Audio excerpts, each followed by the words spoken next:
Shalom saudara terkasih, salam jumpa bersama saya Romo Anselmus Amu MSC dalam renungan pada hari ke-6 dalam oktav Natal.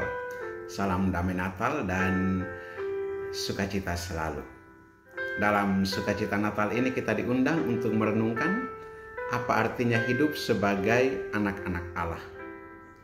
Bacaan hari ini dari surat pertama Rasul Yohanes pasal 2 ayat 12 sampai 17 dan dari Injil Lukas pasal 2 ayat 36 sampai 40 mengajarkan kita tentang makna kesetiaan dan fokus pada kehendak Allah, terutama di tengah dunia yang sering menarik kita ke arah yang berbeda. Yang pertama, jangan mencintai dunia terlalu dalam. Dalam bacaan pertama, Santo Yohanes mengingatkan kita, janganlah kamu mengasihi dunia atau apa yang ada di dalamnya. Kasih kepada dunia, seperti yang dimaksud oleh Yohanes, bukanlah tentang menikmati ciptaan Allah, tetapi kecenderungan untuk mencintai hal-hal duniawi yang menjauhkan kita dari Allah.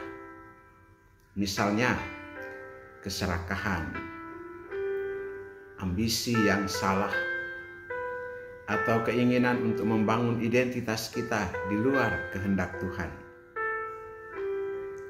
Sebagai orang Kristen, kita dipanggil untuk hidup di dunia tanpa menjadi budak atau hamba dunia.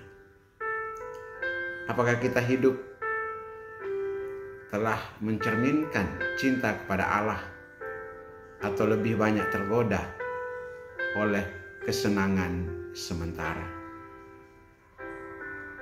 Yang kedua, kesetiaan Hana menantikan janji Tuhan. Dalam Injil kita bertemu Hana, seorang nabi perempuan yang telah berusia lanjut. Ia adalah teladan kesetiaan yang luar biasa. Setelah kehilangan suaminya, ia mendedikasikan hidupnya untuk doa, puasa, dan beribadah di bait Allah siang dan malam. Hana tidak larut dalam kesedihan atau kecewa dengan keadaan hidupnya. Sebaliknya, ia memilih untuk hidup sepenuhnya bagi Tuhan.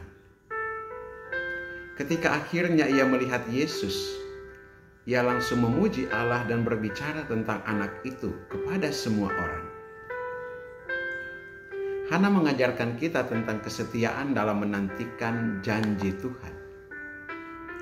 Apakah kita tetap setia kepada Allah di tengah tantangan hidup, di tengah kesulitan, di tengah penderitaan yang kita alami?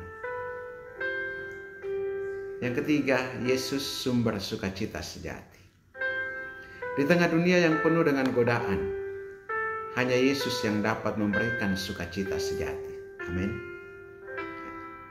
Sukacita Hana tidak ditemukan dalam hal duniawi, tetapi dalam mengenal Sang Mesias.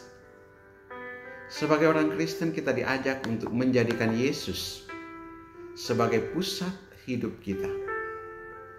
Seperti Yesus sebagai pusat dalam keluarga kudus yang kita baru rayakan kemarin, Yesus juga menjadi pusat seluruh kehidupan kita.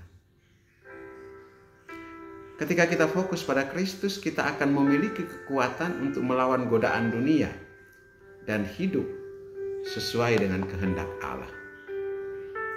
Ini yang keempat adalah hidup dalam kehendak Allah. Bacaan dari surat pertama Rasul Yohanes menutup dengan peringatan, dunia ini sedang lenyap dengan keinginannya, tetapi orang yang melakukan kehendak Allah tetap hidup selama-lamanya. Hidup dalam kehendak Allah berarti menyerahkan rencana dan ambisi pribadi kita kepada Tuhan, serta membangun relasi yang mendalam dengannya. Di tengah perayaan Natal ini, kita diingatkan untuk menjadikan hidup kita persembahan yang berkenan kepada Allah, seperti Hana yang mempersembahkan hidupnya sepenuhnya untuk Tuhan. Saudara-saudara yang terkasih, Hana Dan pesan Santo Yohanes hari ini mengajarkan kita tentang pentingnya kesetiaan kepada Allah dan menjauhkan diri dari godaan duniawi. Mari kita gunakan momen kesempatan Natal ini untuk memperbaharui komitmen kita kepada Tuhan. Mari kita buat resolusi di tahun 2025 untuk sesuatu yang lebih baik, untuk sesuatu yang berkembang dalam kehidupan kita, untuk sesuatu yang baru dalam pencapaian-pencapaian kita. Jadikan Yesus sebagai pusat hidup kita, sehingga hidup kita dapat membawa sukacita dan terang bagi dunia. Selamat menikmati sukacita Natal. Berkat Allah yang Maha Kuasa turun dan tinggal atas saudaraku, dalam nama Bapa dan Putra dan Roh Kudus. Amin.